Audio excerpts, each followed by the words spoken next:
एक बार फिर स्वागत है दोस्तों आपका आपके अपने YouTube चैनल पर जिसका नाम है पीके विद्यार्थी, जहां हम बात करते हैं लाइफस्टाइल, एजुकेशन, मोटिवेशन और सक्सेस के बारे में। दोस्तों, मैंने आपसे प्रॉमिस किया था कि मैं नेचर, पर्सनालिटी और कैरेक्टर के ऊपर एक वीडियो बनाऊंगा, आपके लिए लेकर के आऊंगा। लेकिन उससे पहले मैं आपको ये वीडियो डेडिकेट कर रहा हूँ। क्योंकि इसमें मैं आपको एक ऐसा फॉर्मूला बता रहा हूँ जिसके जरिए आप एक सेंटेंस से 2 नहीं, 3 नहीं, 5 नहीं, 10 नहीं, 15 नहीं, 20 से ऊपर सेंटेंस बना सकते हैं। इसलिए मैंने इस वीडियो को आपको डेडिकेट किया उस वीडियो से पहले, ताकि आने वाली वीडियो का फायदा आप ज़्यादा से ज़्यादा उठा सके। ठीक है, सो विदाउट वेस्टिंग टाइम चलिए शुरू करते हैं।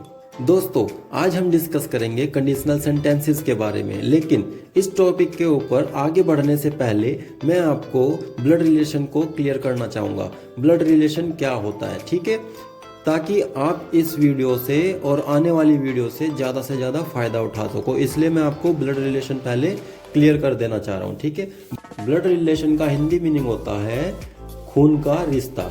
दोस्तों, इंग्लिश में कुछ पर्टिकुलर वर्ड्स होते हैं जो भी हमारे खून के रिश्ते होते हैं उनको इंडिकेट करने के लिए या उनको पुकारने के लिए। ठीक है, चलिए मैं एक एक के बारे में अब मैं आपको बताता जाऊंगा। आप उनको सभी को लर्न करना ताकि आप उनका फ्यूचर में बहुत ज़्यादा बेनिफिट उठा सके। ठीक है, चलिए सबसे पहले ले लेते हैं दादा या नाना। हमारे दादा या नाना दोनों के लिए हम क्या यूज़ करते हैं इंग्लिश में? ग्रैंडफादर या ग्रैंडपा। दोनों के लिए हम क्या यूज़ करेंगे? ग्रैंडफादर या ग्रैंडपा। हमारे अगर चाचा हैं, ताऊ हैं, फूफा हैं या मौसा हैं, इन सभी के लिए देखिए 4 मैंने आपको बताए, चाचा, ताऊ, फूफा, मौसा, इन सब के लिए हम अंकल यूज़ करते हैं। क्या यूज़ करते हैं? अंकल यूज़ करते हैं। अब जो इनकी वाइफ होगी, जैसे चाचा की वाइफ होगी उसको हम बोलेंगे चाची, मौसा की वाइफ होगी उसको हम बोलेंगे मौसी, ताऊ की वाइफ होगी उसको बोलेंगे हम ताई, जो फूफा होंगे हमारे उनकी जो वाइफ होगी उसको हम बोलेंगे बुआ।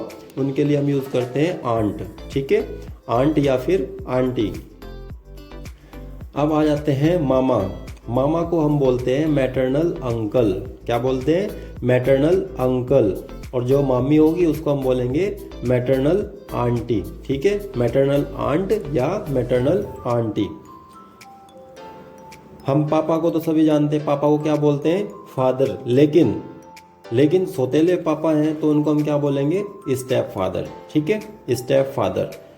ऐसे ही मम्मी है, मम्मी के लिए हम क्या यूज़ करते हैं? मदर। Mummy, mother. और सौतेली माँ है तो उसके लिए हम यूज़ करेंगे स्टेप मदर। ठीक है, उसके बाद आते हैं भाई। भाई को बोलते हैं हम ब्रदर। ठीक है, छोटा भाई है तो उसको हम बोलेंगे यंगर ब्रदर। ठीक है, बड़ा भाई है तो उसको बोलेंगे एल्डर ब्रदर। अगर आपके कई भाई हैं तो सबसे बड़े को बोलेंगे एल्डेस्ट। ठीक है, एल्डेस्ट ब्रदर, सबसे बड़ा भाई। अगर सबसे छोटा है तो उसको हम बोलेंगे यंगेस्ट ब्रदर। ठीक है, सबसे छोटा भाई। अगर सौतेला भाई है तो उसके लिए हम यूज़ करेंगे स्टेप ब्रदर। ठीक है, चलिए उसके बाद आते हैं बहन। बहन को इंग्लिश में बोलते हैं सिस्टर।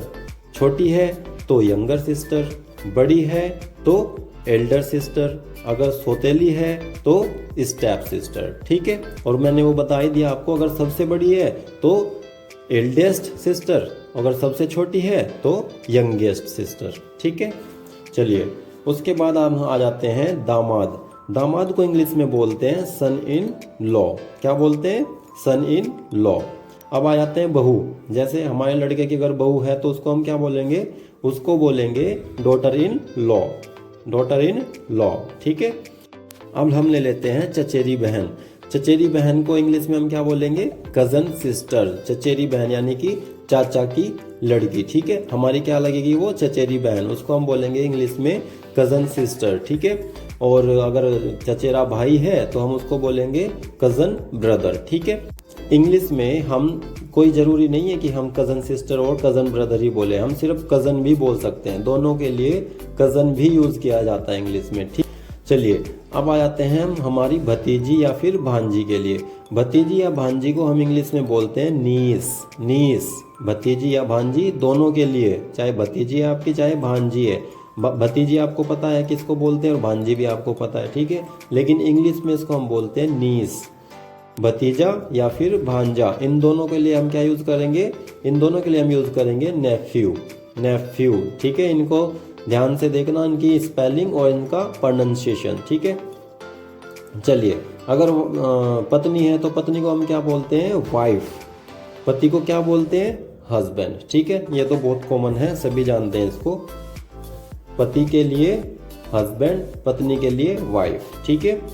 जीजा जी हैं हमारे अगर, तो हम जीजा को क्या बोलेंगे इंग्लिश में, जीजा को बोलेंगे ब्रदर इन लॉ, ठीक है। जीजा को बोलेंगे ब्रदर इन लॉ, या फिर क्योंकि वो हमारी बहन का हस्बैंड है तो हम उसको सिस्टर्स हस्बैंड भी बोल सकते हैं। क्या बोल सकते हैं, सिस्टर्स हस्बैंड, ठीक है। अब हम आ जाते हैं भाभी। भाभी को इंग्लिश में बोलते हैं हम सिस्टर इन लॉ। क्या बोलते हैं, सिस्टर इन लॉ, क्योंकि हमारे भाई की वाइफ है तो हम उसको और क्या बोल सकते हैं, हम बोल सकते हैं ब्रदर्स वाइफ। क्या बोल सकते हैं, ब्रदर्स वाइफ। चलिए, अब आ जाते हैं पोता या फिर दोता।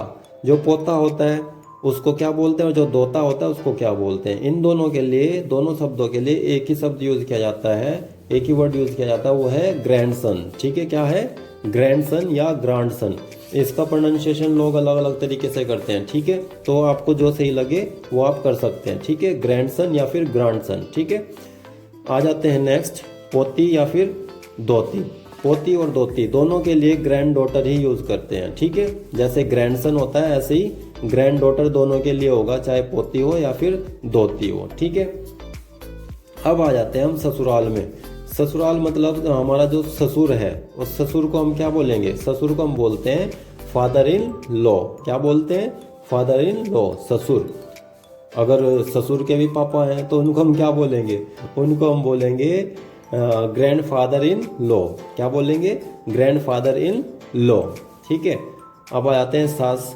सास को क्या बोलते हैं इंग्लिश में, सास को बोलते हैं मदर इन लॉ, ठीक है, मदर इन लॉ। अगर सास की भी माँ है तो उसको हम बोलेंगे क्या, उसको हम बोलेंगे grand mother in law, grand mother in law, ठीक है।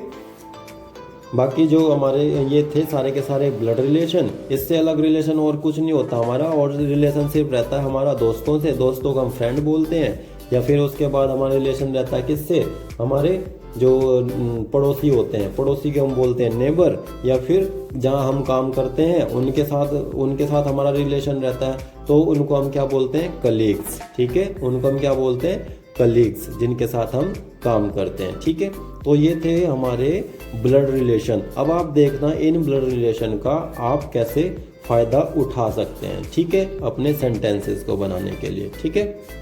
आज मैं कंडीशनल सेंटेंसेस में सब्जेक्ट के अकॉर्डिंग ऑब्जेक्ट में क्या क्या चेंजेस होते हैं और सब्जेक्ट के अकॉर्डिंग वर्ब के अंदर क्या क्या चेंजेस होते हैं, ठीक है, ये भी आपको मैं साथ साथ क्लियर करते चलूँगा, ठीक है। चलिए, सबसे पहले हम एक एग्जांपल ले लेते हैं जिसको मैं आपको डिटेल में समझाऊंगा। फिर मैं आपको ये बताऊंगा कि किस तरीके से आप उस एक सेंटेंस से कितने सेंटेंसेस बना सकते हैं, ठीक है। सबसे पहले मैं एक सेंटेंस ले लेता हूँ। हमारा सेंटेंस है I saw with my eyes. I saw with my eyes, मैंने खुद अपनी आँखों से देखा। जब कोई घटना घटित हो जाती है और आपने उसको घटित होते हुए देखा तो आपसे कोई पूछता है उस घटना के बारे में तो आप बोलते हैं I saw with my eyes, मैंने खुद अपनी निगाहों से देखा, मैंने खुद अपनी नज़रों से देखा, ठीक है। तब इस सेंटेंस का आप यूज़ करेंगे, ठीक है। ये तो था इस सेंटेंस का प्रयोग, ठीक है, कैसे आप इसका प्रयोग करेंगे। लेकिन अब इस सेंटेंस को हम तोड़ते हैं, ठीक है, इस सेंटेंस को समझने की कोशिश करते हैं। इस सेंटेंस में आप देखिए सबसे पहले क्या है, आई, ठीक है। आई के साथ जो ऑब्जेक्टिव फॉर्म है आई की वो क्या होगी, माई।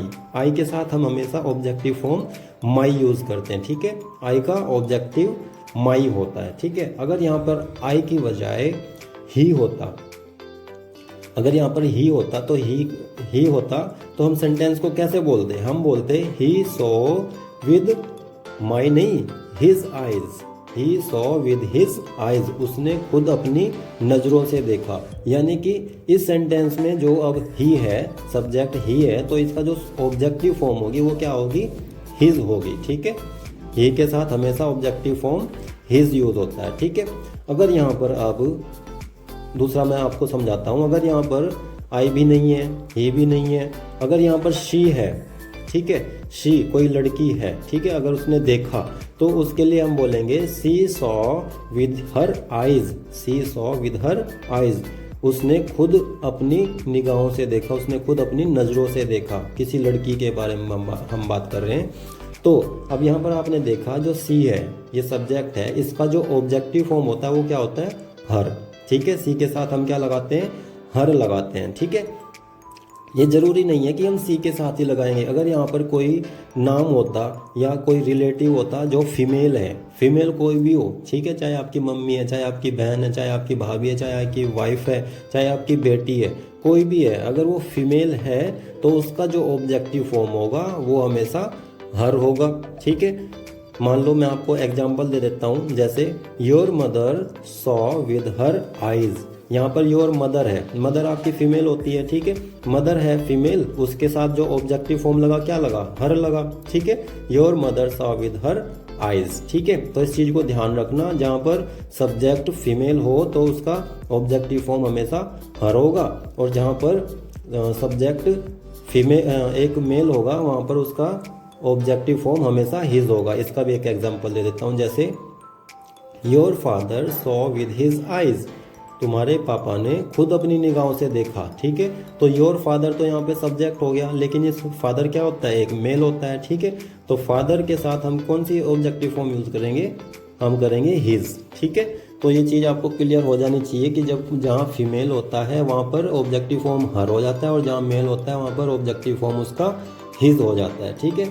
एक तीसरी कंडीशन और हो सकती है, अगर यहाँ पर आई नहीं है, ही नहीं है, सी नहीं है, या फिर आपके कोई पापा मम्मी नहीं है, यहाँ पर होगा यू, यू होगा। अगर आप इस सेंटेंस को मैं बोलता हूँ पहले, फिर सेंटेंस को समझना।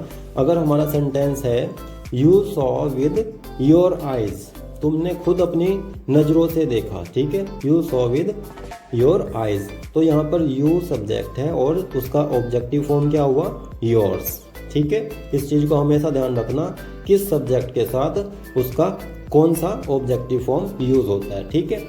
एक लास्ट बच गया हमारा जो होता है दे। अगर बहुत से लोगों ने देखा, ठीक है, बहुत से लोगों ने देखा, तो उनके लिए हम यूज करते हैं दे, कि भाई उन्होंने खुद अपनी निगाहों से देखा, बहुत सारे लोग थे वहाँ पे जब घटना घटित हुई, तो हम उनके लिए यूज करेंगे क्या, they saw with their eyes, उन्होंने खुद अपनी निगाहों से देखा, उन लोगों ने खुद अपनी निगाहों से देखा, ठीक है। तो they saw with their eyes, ठीक है। देयर भी बोल देते हैं और देयर भी बोल देते हैं, इसका दो तरीके से प्रोनाउंसिएशन होता है, ठीक है। जो आपको सूटेबल लगे, जिसमें आप कंफर्ट फील करें, वो आप यूज कर सकते हैं, ठीक है। तो ये सेंटेंस क्या हुआ, they saw with their eyes, ठीक है। तो दे का जो ऑब्जेक्टिव फॉर्म होता है वो क्या होता है, देयर होता है, ठीक है। अब आपको ये समझ में आ गया होगा कि किस सब्जेक्ट का ऑब्जेक्टिव फॉर्म क्या होता है। एक चीज और याद आ गया मेरे को, बीच में आपको बता देता हूँ। अगर यहाँ पर ना तो आई है, ना ही है, ना ही सी है, ना यू है, ना ही कोई आपके फादर है, ना ही आपके मदर है, और ना ही दे है, ठीक है, इनकी जगह, इन सब की जगह अगर यहाँ पर इट आ गया, इट आ गया, मान लो इट हम किन के लिए यूज़ करते हैं, इट हम यूज़ करते हैं पेट्स के लिए, जो हमारे पालतू जानवर होते हैं उनके लिए हम इट यूज़ करते हैं, ठीक है। अगर हम बोले हैं कि हमारा जो पपी है ना उसने खुद अपनी निगाहों से देखा, ठीक है, तो हम उसके लिए बोलेंगे, हम बोलेंगे जैसे पपी के लिए हम यूज़ करते हैं क्या, इट, ठीक है। तो हम बोलेंगे it saw with its eyes, it saw with its eyes, कि इसने खुद अपनी निगाहों से देखा, ठीक है। तो इट का जो सब्जेक्टिव, इट तो हो गया सब्जेक्ट, और इट का जो ऑब्जेक्टिव फॉर्म होगा वो क्या होगा, इट्स होगा, ठीक है। इन चीज़ को ध्यान रखना, ठीक है। चलिए, जो हमने सबसे शुरू में सेंटेंस लिया था एक बार फिर ले लेते हैं। हमारा सबसे पहला सेंटेंस क्या था, I saw with my eyes, मैंने खुद अपनी नज़रों से देखा। अब देखिए हम इसका सब्जेक्ट यूज़ करेंगे और सब्जेक्ट के अकॉर्डिंग उसका जो ऑब्जेक्टिव फॉर्म होगा, ठीक है। सब्जेक्ट इसमें आई है और ऑब्जेक्टिव फॉर्म उसका माई है, ठीक है। अब इन दोनों के अंदर देखना कैसे कैसे चेंजेस होंगे जब हम उसका सब्जेक्ट चेंज करेंगे, ठीक है। सबसे पहले हम ले लेते हैं, मान ले आपकी जगह आपके ग्रैंडफादर ने देखा, ठीक है, अपनी आंखों से उस घटना को घटित होते हुए, तो हम क्या बोलेंगे, माई grandfather saw with his eyes, मेरे जो दादा हैं उन्होंने खुद अपनी नज़रों से देखा, ठीक है। तो ग्रैंडफादर क्या है आपके, मेल है, मेल के साथ हमने क्या बताया था, ऑब्जेक्टिव फॉर्म क्या लगता है, हिज था, हिज लगता है, ठीक है। तो यहाँ पर हमने क्या यूज़ किया, उनके साथ हिज किया, ठीक है। अब मान लो आपके ग्रैंडफादर की बजाय आपकी ग्रैंड मदर ने देखा, तो आप क्या बोलेंगे, my grand mother saw with her eyes. Your grand mother क्या है, आपकी ग्रैंड मदर क्या है, फीमेल है, फीमेल के साथ ऑब्जेक्टिव फॉर्म क्या लगता है, हर लगता है। तो हमने यहाँ पर क्या यूज़ करा, हर यूज़ किया, ठीक है। My grand mother saw with her eyes, ठीक है। चलिए अब आपके मान लो अंकल ने देखा, ठीक है, उस घटना को घटित होते हुए, तो आप क्या यूज़ करेंगे, my uncle saw with his eyes, my uncle saw with his eyes, मेरे अंकल ने खुद अपनी नज़रों से देखा, ठीक है। तो यहाँ पर अंकल क्या है, मेल है, उनके साथ क्या यूज़ होगा, हिज यूज़ होगा, ठीक है। तो इसलिए यहाँ पर सेंटेंस में हमने क्या यूज़ किया, my uncle saw with his eyes, uncle के साथ हमने हिज यूज़ किया, ठीक है। अंकल के बजाय आंटी ने देखा, तो क्या बोलेंगे, माई aunty saw with her eyes, मेरी आंटी ने खुद अपनी नज़रों से देखा, ठीक है। अब मैं सेंटेंस बनाते जाऊंगा, आप उसमें देखते जाना कि सब्जेक्ट के साथ कौन सा ऑब्जेक्ट यूज़ हो रहा है, ठीक है, कैसे वो चेंजेस हो रहे हैं, ठीक है। चलिए मान लो आपके मामा ने देखा, तो आप क्या बोलेंगे, my maternal uncle saw with his eyes, my maternal uncle saw with his eyes, मेरे मामा ने खुद अपनी नज़रों से देखा, ठीक है। नेक्स्ट ले लेते हैं, my maternal aunt saw with her eyes, मेरी मामी ने खुद अपनी नज़रों से देखा, my maternal aunt saw with her eyes. Next ले लेते हैं, my father saw with his eyes, my father saw with his eyes, मेरे पापा ने खुद अपनी नज़रों से देखा, ठीक है। फादर की जगह मदर ले लेते हैं, my mother saw with her eyes, my mother saw with her eyes, मेरी माँ ने खुद अपनी नज़रों से देखा, ठीक है। अब अगर फादर की जगह स्टेप फादर है यानी सौतेले पापा हैं, ठीक है, तो उसके जगह हम क्या यूज़ करेंगे, माई step father saw with his eyes, मेरे सौतेले पापा ने खुद अपनी नज़रों से देखा। माई step mother saw with her eyes, मेरी सौतेली माँ ने खुद अपनी निगाहों से देखा, ठीक है। My brother saw with his eyes, my brother saw with his eyes, मेरे भाई ने खुद अपनी नज़रों से देखा। My younger brother saw with his eyes, मेरे छोटे भाई ने खुद अपनी नज़रों से देखा। My elder brother saw with his eyes, मेरे बड़े भाई ने खुद अपनी नज़रों से देखा। माई step brother saw with his eyes, मेरे सौतेले भाई ने खुद अपनी नज़रों से देखा। My sister saw with her eyes, मेरी बहन ने खुद अपनी नज़रों से देखा। My younger sister saw with her eyes, मेरी छोटी बहन ने खुद अपनी नज़रों से देखा। माई step sister saw with her eyes, मेरी जो सौतेली बहन है उसने खुद अपनी नज़रों से देखा, ठीक है। My son in law saw with his eyes, मेरे जो दामाद हैं उसने खुद अपनी नज़रों से देखा। तो जो सन इन लॉ होता है वो क्या है, एक मेल होता है और मेल के लिए ऑब्जेक्टिव फॉर्म हिज यूज होता है, ठीक है। My son in law saw with his eyes. Next है my daughter in law saw with her eyes, my daughter in law saw with her eyes, मेरी जो बहू है उसने खुद अपनी नज़रों से देखा। माई ब्रदर इन लॉ बोलते हैं साले को, ठीक है। My brother in law saw with his eyes, मेरे साले ने खुद अपनी नज़रों से देखा। My sister in law saw with her eyes, मेरी साली ने खुद अपनी नज़रों से देखा। My cousin sister saw with her eyes, मेरी चचेरी बहन ने खुद अपनी आंखों से देखा। माई नीस सो विद हर आइज, मेरी भतीजी या भांजी, ठीक है, नीस दोनों के लिए यूज़ करते हैं। मेरी भतीजी या फिर भांजी ने खुद अपनी नज़रों से देखा। My nephew saw with his eyes, मेरे भतीजे या भतीजे ने खुद अपनी नज़रों से देखा। My wife saw with her eyes, मेरी वाइफ ने खुद अपनी नज़रों से देखा। My husband saw with his eyes, मेरे हस्बैंड ने, मेरे पति ने खुद अपनी नज़रों से देखा। My brother in law saw with his eyes, मेरे जीजा ने खुद अपनी नज़रों से देखा। My sister in law saw with her eyes, मेरी भाभी ने खुद अपनी नज़रों से देखा। माई grandson saw with his eyes, मेरे पोते ने या मेरे दोते ने खुद अपनी नज़रों से देखा। My grand daughter saw with her eyes, मेरी ग्रैंड डॉटर ने खुद अपनी नज़रों से देखा, मेरी पोती ने या मेरी दोती ने खुद अपनी नज़रों से देखा। My father in law saw with his eyes, मेरे ससुर ने खुद अपनी नज़रों से देखा। माई मदर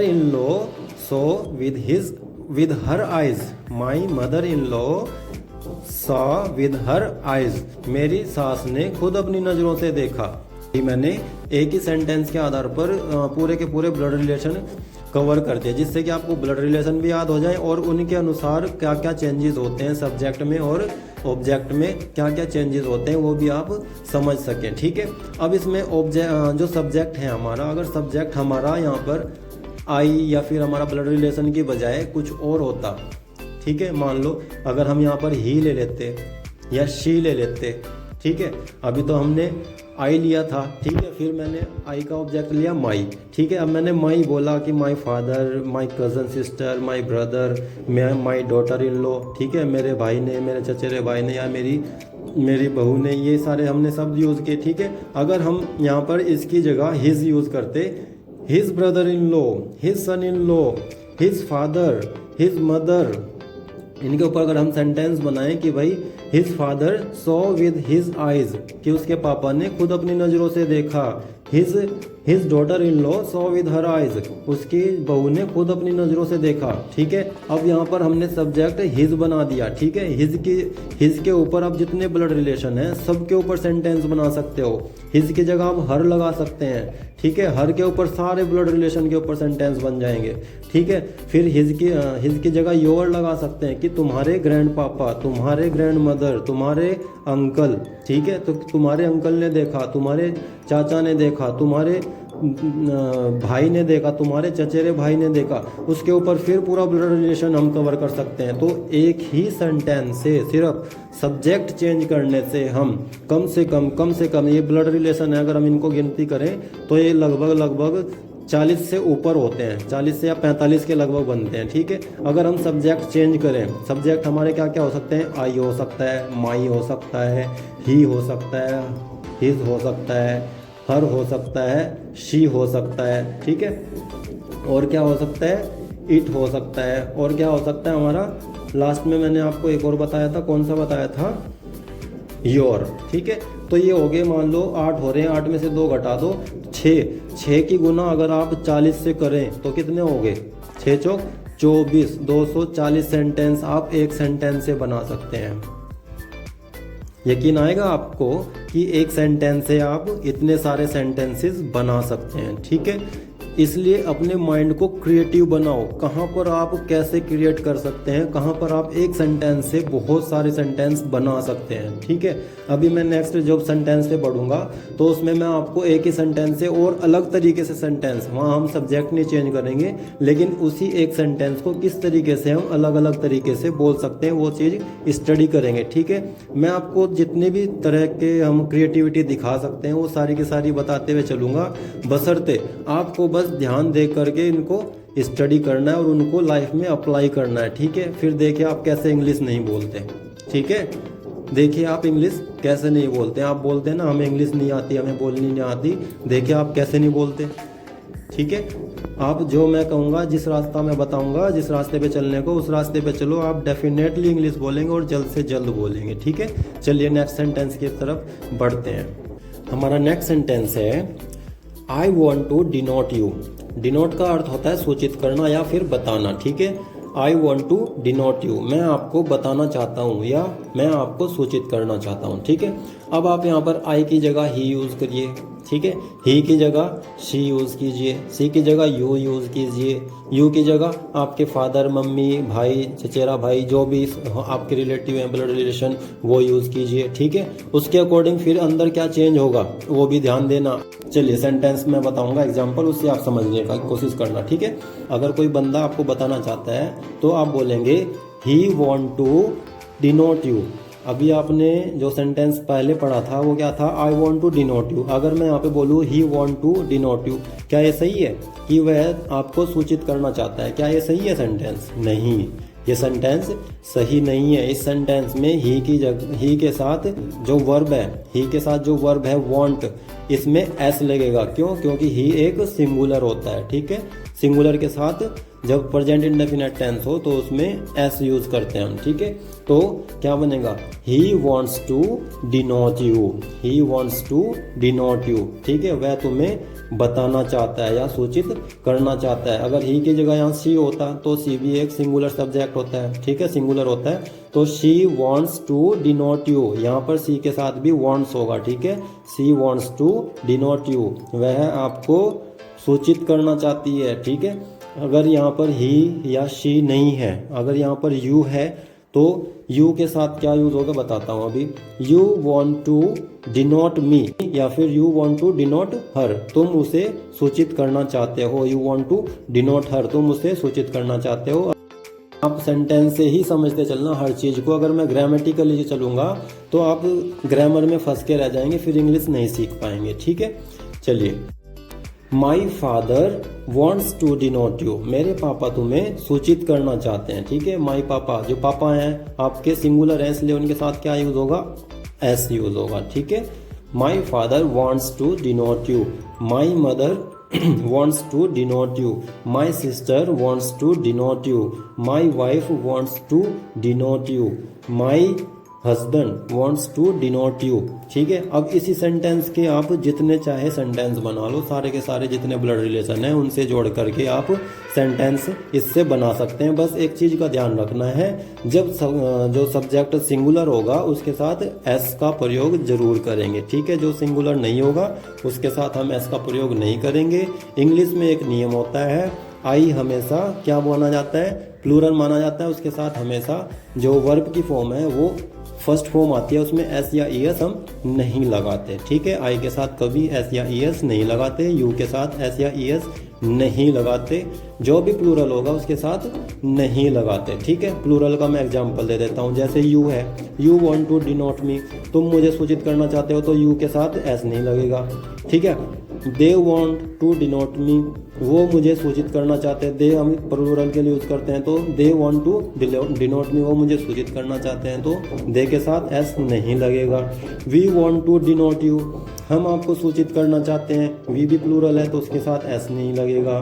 ठीक है, अब मैं समझता हूँ कि आपको समझ में आ गया होगा कि फर्स्ट वर्ब की जो फर्स्ट फॉर्म है वो कैसे यूज होती है, उसमें एस या ई एस हम किस सब्जेक्ट के साथ लगाते हैं। ठीक है, हमारा नेक्स्ट सेंटेंस है I am coming after a minute, मैं 1 मिनट बाद आ रहा हूँ। ठीक है, जरूरी नहीं है 1 मिनट हो, आप कुछ भी बोल सकते हैं, आफ्टर 10 मिनट या after hour, after an hour 1 घंटे बाद, आफ्टर हाफ एन आवर आधे घंटे बाद। ठीक है, I am coming after an our, मैं 1 घंटे बाद आ रहा हूँ। ठीक है, अब यहाँ पर आई एम की जगह आप कुछ भी रख सकते हैं, माई फादर, माई मदर, जैसे my father is coming after an hour, मेरे पापा 1 घंटे बाद आ रहे हैं। My mother is coming after an our, मेरी माँ 1 घंटे बाद आ रही है। My younger bro is coming after an hour, मेरे जो छोटा भाई है वो 1 घंटे बाद आ रहा है। ठीक है, माई मैटरनल अंकल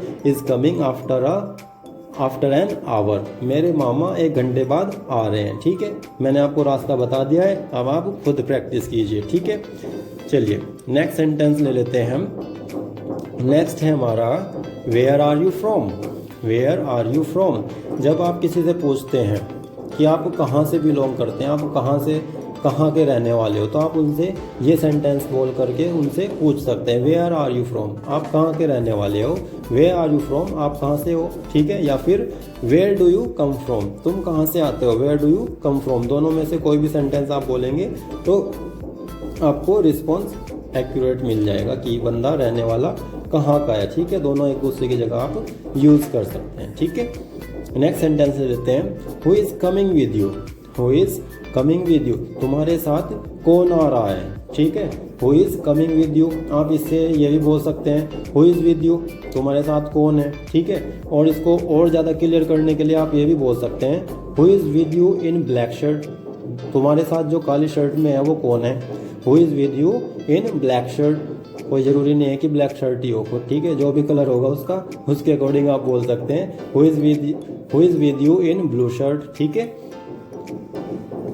या फिर जैसे हमने पहला सेंटेंस लिया था who is coming with you, ठीक है, इसमें हम ये भी बोल सकते हैं who is coming with you in blue shirt, ठीक है, तुम्हारे साथ ब्लू शर्ट में आदमी कौन आ रहा है, ठीक है, who is coming with you in blue shirt, ठीक है। वाई डू यू स्टैंड, तुम खड़े क्यों हो भाई, why do you stand, sit, बैठ जाओ, why do you stand, sit, खड़े क्यों हो, बैठ जाओ, ठीक है।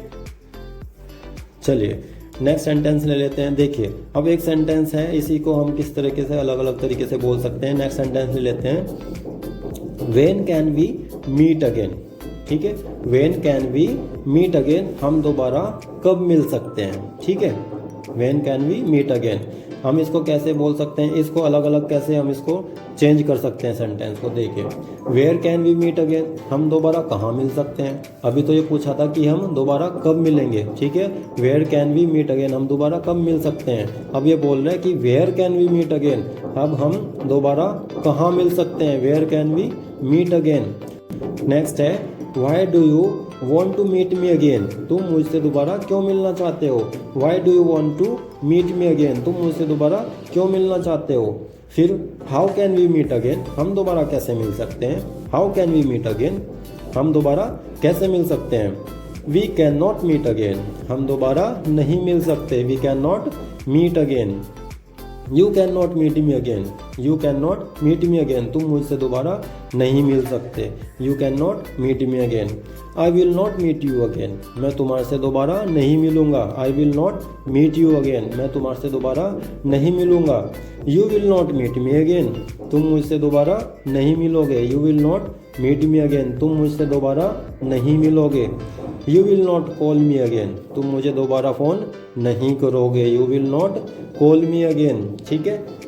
I will not call you again, मैं तुम्हें दोबारा फ़ोन नहीं करूँगा। He will not call you again, वो तुम्हें दोबारा फ़ोन नहीं करेगा।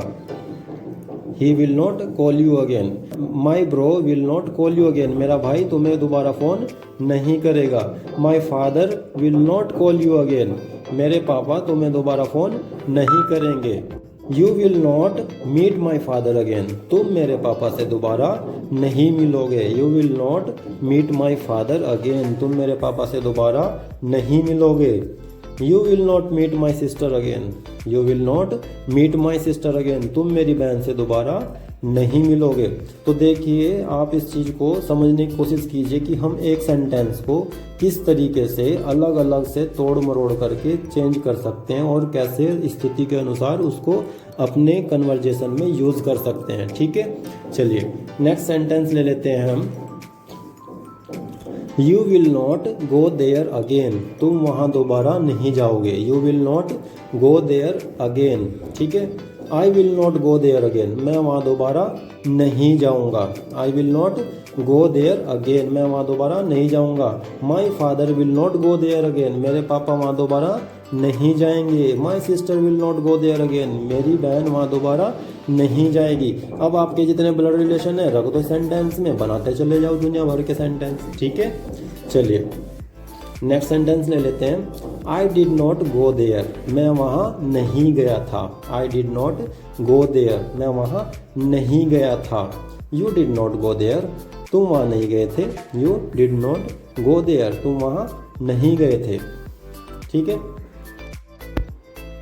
तो ये थे दोस्तों हमारे कुछ कंडीशनल सेंटेंसेस जिसके दौरान हमने सीखा कि किस तरीके से हम एक सेंटेंस से मोर देन 40 सेंटेंसेस बना सकते हैं। उन सेंटेंस के दौरान हमने सीखा ब्लड रिलेशन के बारे में, हमने सीखा जिरंड क्या होता है, हमने सीखा इन्फिनिटिव क्या होता है, हमने सीखा सब्जेक्ट के अकॉर्डिंग ऑब्जेक्ट में क्या चेंजेस होते हैं, हमने सीखा सब्जेक्ट के अकॉर्डिंग वर्ब में क्या चेंजेस होते हैं, हमने सीखा एक सेंटेंस को कैसे हम ट्रांसफॉर्म करके बिना उसके अर्थ को बदले अलग अलग तरीके से प्रयोग कर सकते हैं। ठीक है, उम्मीद है दोस्तों आपको ये वीडियो जरूर पसंद आई होगी। ठीक है, जो भी आपके फीडबैक है, सजेशंस है, वो नीचे कमेंट बॉक्स में जरूर देना। मिलते हैं दोस्तों नेक्स्ट वीडियो में, तब तक के लिए जय हिंद।